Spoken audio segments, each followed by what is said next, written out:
The controversial founder, Adam Neumann, is working on a new startup nowadays called Flow after a few years of hibernation. Back in 2019, Adam stepped down from his CEO position at WeWork due to internal pressure after a failed IPO launch. Flow is a real estate company looking to offer a revolutionary new way of community living to hundreds of thousands of renters across the US. The news flooded the whole tech industry when one of Silicon Valley's top VC firms, A16Z, invested a whopping $350 million into the company back in 2022. Everyone was stunned and wondering why. Why give this con man, Adam, another chance? Can he be trusted again with hundreds of millions of dollars to build another company? Marc Andreessen, the head of A16Z, was criticized and questioned for his actions. So much so that he published a blog post explaining his belief in Flow and Adam, stating that our nation has a housing crisis. Shelter is a basic need of humanity.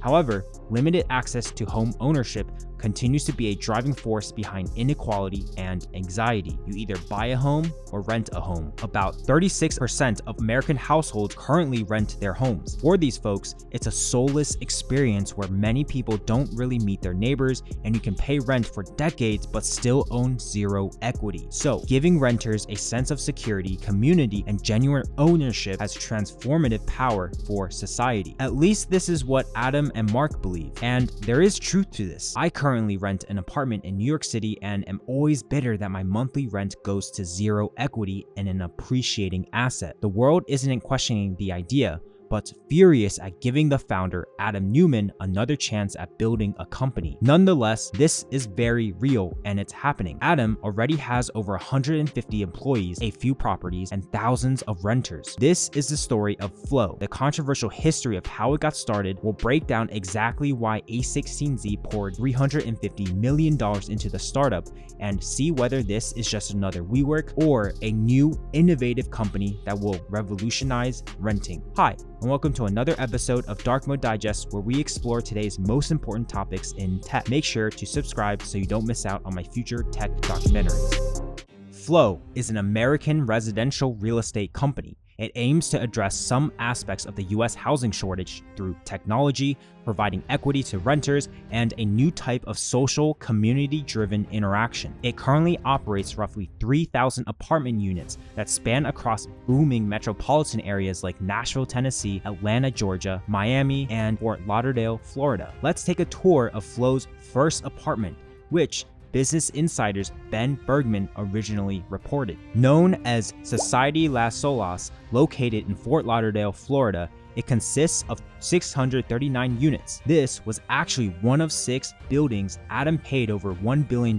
for back in 2021. The branded high-rise starts with a lobby resembling a WeWork with playful neon signs on the wall, colorful mid-century modern furniture, soft lighting, and lush greenery. The building also comes with a poolside restaurant, fitness classes to a newly renovated gym, concierge staff, and of course, co-working spaces. There's the Flow app, which is described as the lubricant of the building. It's a more user-friendly, tech-focused app that allows renters and workers to do everything from paying rent, approving visitors, requesting repairs, booking rooms, unlocking doors, viewing security footage, and it even provides a Facebook-style newsfeed of announcements and posts from residents. It's supposed to help build a sense of community where residents want to feel like they're part of something. Like many tech companies, Flow is intentionally collecting data through this entire experience, which would further help with more personalized experiences for residents. Honestly, this all just sounds like a fancy apartment building. Sound familiar? Like WeWork was a more fancy co-working space.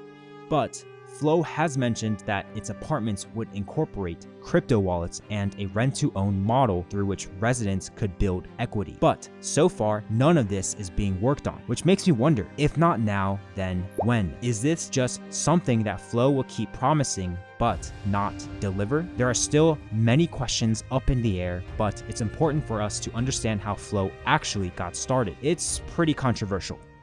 After Adam stepped down from WeWork, he opened up a family office to invest in companies, one of which was a real estate tech startup known as Alfred, which is very similar to what Flow is today. Adam's office invested $20 million into the company at the start of the pandemic, and then again in 2022. His office held 2 board seats from October 2020 until May 2022. Remember these for later. Alfred was founded by Harvard Business School classmates and former McKinsey consultants Marcella Sapone and Jessica Beck. It originally offered an app-based concierge for millennials, which allowed residents to book home services like laundry and grocery pickup. Landlords at upscale properties offered these services as amenities. After some product experimentation with the help of Adam, it became clear that using software to manage properties would be far more lucrative than the services Alfred was offering.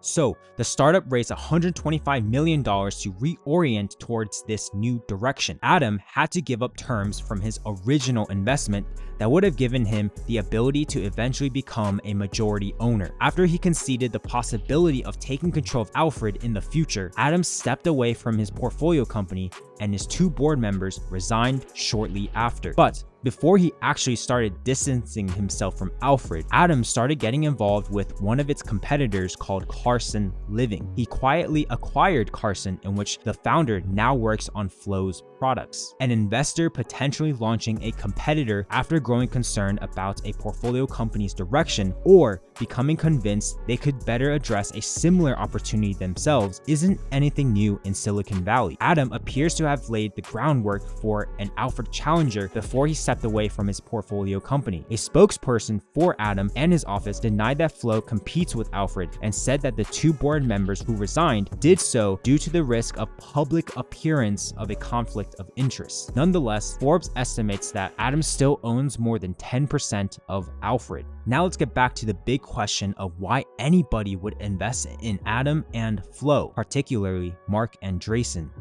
Whether we like it or not, there's no denying that Adam Neumann can sell a vision. He brought community and brand to commercial real estate in which neither really existed before. So, according to Marc, he thinks that it's natural for Adam's next venture to return to the theme of connecting people through transforming their physical spaces and building communities where people spend the most time, their homes. Residential real estate is the largest asset class in the world. For someone like Marc and his company, A16Z, they only go after big, ambitious missions. And this one that Adam has charted out is no easy feat. Flow aims to be a direct strike to the housing crisis in the US. The country is creating households faster than building homes, which is a driving force behind inequality and anxiety. So, by giving renters a sense of security, community, and genuine ownership, the company can help solve the nation's housing crisis. It's a combination of an ambitious mission and the right type of founder that excited Andreessen Horowitz and drove it to pump $350 million